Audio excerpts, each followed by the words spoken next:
Tales of a Fourth Grade Nothing, Chapter 10. Dribble! I will never forget Friday, May 10th. It's the most important day of my life. It didn't start out that way. It started out ordinary. I went to school. I ate my lunch. I had gym, and then I walked home from school with Jimmy Fargo. We planned to meet at a special rock in the park as soon as we changed our clothes. In the elevator, I told Henry I was glad summer was coming. Henry said he was too. When I got out on my floor, I walked down the hall and opened the door to my apartment. I took off my jacket and hung it in the closet. I put my books on the hall table next to my mother's purse. I went straight to my room to change my clothes and check Dribble. The first thing I noticed was my chain latch. It was unhooked. My bedroom door was open, and there was a chair smack in the middle of my doorway. I nearly tumbled over it. I ran to my dresser to check Dribble. He wasn't there. His bowl with the rocks and water was there, but Dribble was gone. I got really scared. I thought, maybe he died while I was at school and I didn't even know about it. So I rushed into the kitchen and hollered, "Mom, where's Dribble?" My mother was baking something. My brother sat on the kitchen floor, banging pots and pans together. "Be quiet," I yelled at Fudge. "I can't hear anything with all that noise." "What did you say, Peter?" my mother asked me. "I said I can't find Dribble. Where is he?" "You mean he's not in his bowl?" my mother asked. I shook my head. "Oh dear," my mother said. "I hope he's not crawling around somewhere. You know how I don't like the way he smells. I'm going to have a look in the bedrooms. You check in here, Peter." My mother hurried off. I looked at my brother. He was smiling. "Fudge, do you know where Dribble is?" I asked calmly. Fudge kept smiling. "Did you take him? Did you, Fudge?" I asked, not so calmly. Fudge giggled and covered his mouth with his hands. I yelled, "Where is he? What did you do with my turtle?" No answer from Fudge. He banged his pots and pans together again. I yanked the pots out of his hand. I tried to speak softly. "Now tell me where Dribble is. Just tell me where my turtle is. I won't be mad if you tell me. Come on, Fudge, please." Fudge looked up at me. "In tummy," he said. "What do you mean, in tummy?" I asked, narrowing my eyes. "Dribble in tummy," he repeated. "What tummy?" I shouted at my brother. "This one," Fudge said, rubbing his stomach. "Dribble in this tummy, right here." I decided to go along with his game. "Okay, how did he get in there, Fudge?" I asked. Fudge stood up. He jumped up and down and sang out, "I ate him, ate him, ate him." Then he ran out of the room. My mother came back into the kitchen. "Well, I just can't find him anywhere," she said. I looked in all the dresser drawers and in the bathroom cabinets and the shower and the tub and, "Mom," I said, shaking my head, "how could you?" "How could I what, Peter?" Mom asked. "How could you have let him do it?" "Let who do what, Peter?" Mom asked. "Let Fudgy Dribble," I screamed. My mother started to mix whatever she was baking. "Don't be silly, Peter," she said. "Dribble is a turtle." "He ate Dribble," I insisted. "Peter Warren Hatcher, stop saying that," Mom hollered. "Well, ask him. Go ahead and ask him," I told her. Fudge was standing in the kitchen doorway with a big grin on his face. My mother picked him up and patted his head. "Fudgy," she said to him, "tell Mommy where Brother's turtle is." "In tummy," Fudge said. "What tummy?" Mom asked. "Mine!" Fudge laughed. My mother put Fudge down on the kitchen counter, where he couldn't get away from her. "Oh, you're fooling Mommy, right?" "No fool," Fudge said. My mother turned very pale. "You really ate your brother's turtle?" Big smile from Fudge.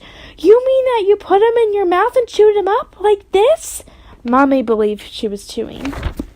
"No," Fudge said. A smile of relief crossed my mother's face. "Of course you didn't. It's just a joke." She put Fudge down on the floor and gave me a look.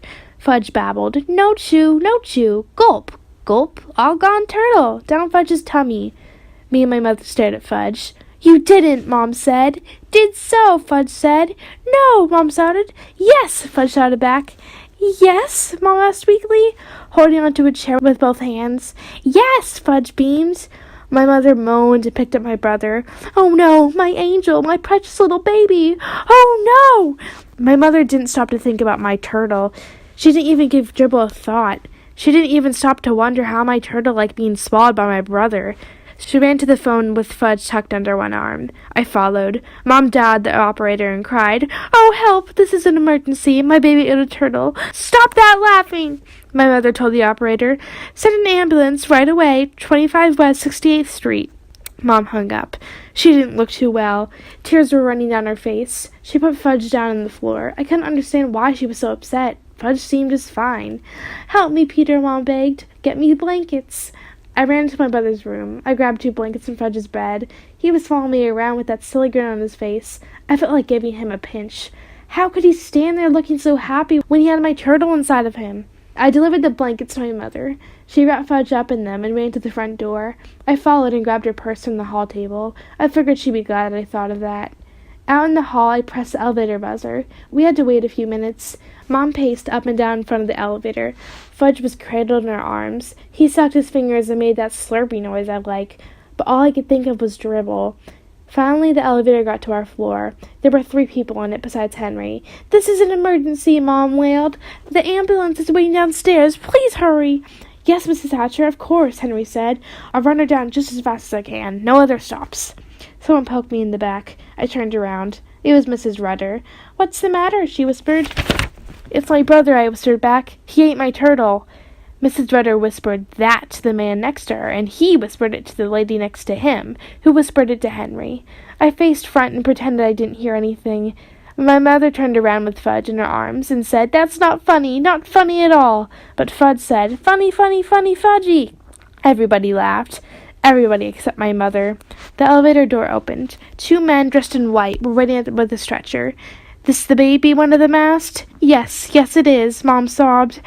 "Don't worry, lady. We'll be at the hospital in no time." "Come, Peter," my mother said, tugging at my sleeve. "We're going to ride in the ambulance with Fudge." My mother and I climbed to the back of the blue ambulance. I was never in one before. It was neat.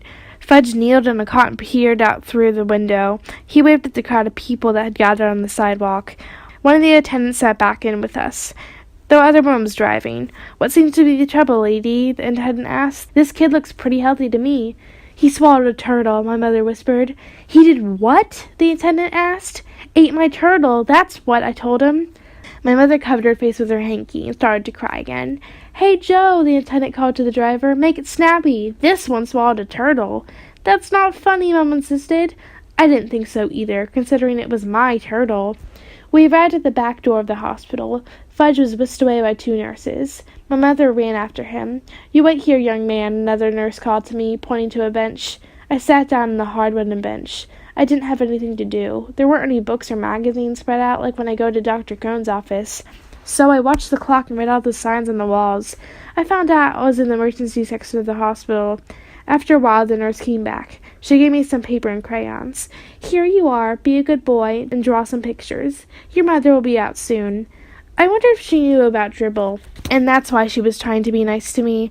I didn't feel like drawing any pictures. I wonder what they were doing to Fudge in there. Maybe he wasn't such a bad little guy after all.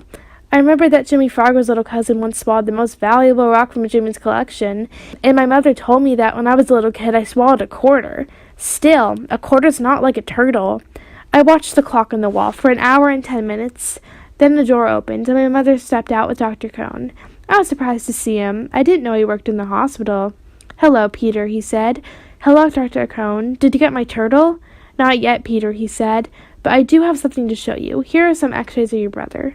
I studied the x-rays as Dr. Cohn pointed things out to me. "You see," he said, "there's your turtle, right there." I looked hard. "Will Jibby be in there forever?" I asked. "No, definitely not. We'll get him out. We gave Fudge some medicine already. That should do the trick nicely." "What kind of medicine?" I asked. "What trick?" "Castor oil, Peter," my mother said. Fudge took castor oil. And milk of magnesia. And prune juice, too. Lots of that. All those things will help get dribble out of Fudge's tummy. "We just have to wait," Dr. Cohn said. "Probably until tomorrow, the day after. Fudge will have to spend the night here, but I don't think he's going to be swallowing anything he isn't supposed to be swallowing from now on." "How about dribble?" I asked. "Will Joe be all right?" My mother and Dr. Cohn looked at each other. I knew the answer before he shook his head and said, "I think you may have to get a new turtle, Peter." "I don't want a new turtle," I said. Tears came to my eyes. I was embarrassed and wiped them away with the back of my hands. Then my nose started to run, and I had to sniffle. "I want dribble," I said. "That's the only turtle I want." My mother took me home in a taxi. She told me my father was on the way to the hospital to be with Fudge. When we got home, she made me lamb chops for dinner, but I wasn't very hungry. My father came home late that night. I was still up. My father looked gloomy. He whispered to my mother, "Not yet, nothing yet." The next day was Saturday. No school. I spent the whole day in the hospital waiting room. There were plenty of people around, and magazines and books too. It wasn't like the hard bench in the emergency hallway. It was more like a living room. I told everybody that my brother ate my turtle. They looked at me kind of funny, but nobody ever said they were sorry to hear about my turtle. Never once. My mother joined me for supper in the hospital coffee shop. I ordered a hamburger, but I left most of it, because right in the middle of supper, my mother told me that if the medicine didn't work soon, Fudge might have to have an operation to get your blood with him. My mother didn't eat anything. That night, my grandmother came to stay with me. My mother and father stayed at the hospital with Fudge. Things were pretty dreary at home. Every hour the phone rang. It was my mother calling from the hospital with a report. Not yet, I see, Grandma repeated. Nothing happening yet. I was miserable. I was lonely. Grandma didn't notice. I even missed Fudge banging his pots and pans together. In the middle of the night, the phone rang again. It woke me up, and I crept out into the hallway to hear what was going on. Grandma shouted, "Whoopee! It's out! Good news at last!" She hung up and turned to me. "The medicine has finally worked, Peter. All that castor oil and milk of magnesia and prune juice finally worked. The turtle is out." "Alive or dead?" I asked. "Peter Warren Hatcher, what a question!" Grandma shouted. So my brother no longer had a turtle inside of him, and I no longer had a turtle. I didn't like Fudge as much as I thought I did before the phone rang. The next morning, Fudge came home from the hospital. My father carried him into the apartment. My mother's arms were loaded with presents. All for Fudge. My mother put the presents down and kissed him. She said, "Fudge, you can have anything he wants, anything at all. Mommy's so happy her babies are all better." It was disgusting. Presents and kisses and attention for Fudge. I couldn't even look at him. He was having fun. He probably wasn't even sorry he ate my turtle. That night, my father came home with the biggest box of all.